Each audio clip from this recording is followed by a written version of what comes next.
Ce lundi 29 avril est un jour difficile pour l'ex-femme de Marc Lavoine et leurs enfants. Sarah Poniatowski a perdu son papa, Jan Stanislas, issu de la noblesse polonaise, le 23 avril, et ses obsèques ont été organisées aujourd'hui.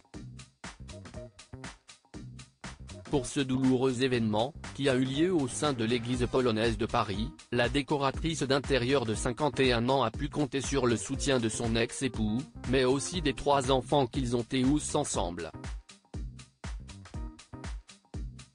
Pour rappel, ils sont les parents de Yasmine, née en 1998, de Roman, né en 2007 et de Milo, né 3 ans plus tard. L'interprète du titre Elle a les yeux revolver et Sarah Poniatowski ont été mariés 23 ans et ils sont restés en bons termes malgré leur divorce, notamment pour le bien de leurs enfants. Sa présence pour les funérailles de son ex-beau-père était donc naturelle, en partie pour réconforter Yasmine, Roman et Milo après la perte de leur grand-père. Marie Poniatowski, la sœur de Sarah, était bien évidemment là, ainsi que son mari, le cinéaste Pierre Rambaldi, pour rendre hommage à leur père, emporté à l'âge de 88 ans. L'ex-compagne de Marc Lavoine a également pu recevoir les condoléances physiques de plusieurs personnalités publiques pour ce moment compliqué, à l'instar du cinéaste Roche Dizem, qui partage en toute discrétion sa vie depuis l'année 2023, mais aussi du politique Jean-Louis Debré, ancien ministre de l'Intérieur.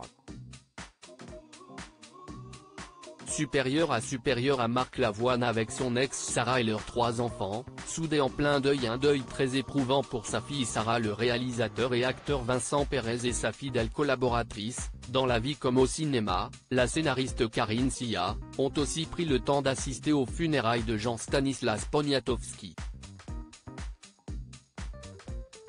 Le milieu du 7e art était aussi représenté par la présence de la comédienne Lia Kebed, de Mademoiselle Agnès, du producteur et entrepreneur Jean-David Blanc, mais aussi du réalisateur Elie Chouraki. C'est sur Instagram, après la mort de son papa, que Sarah Poniatowski est sortie du silence en annonçant la disparition de son père. En légende de plusieurs photos souvenirs de ce dernier, elle faisait part de toute sa reconnaissance d'avoir été élevée par un homme qui a été si tendre avec elle, en lançant « Le cœur brisé, il va falloir à présent apprendre à vivre sans tristesse infinie. Fait un beau voyage ». Article écrit avec la collaboration de 6 médias Crédit Photo, Jacques Ovid Moreau.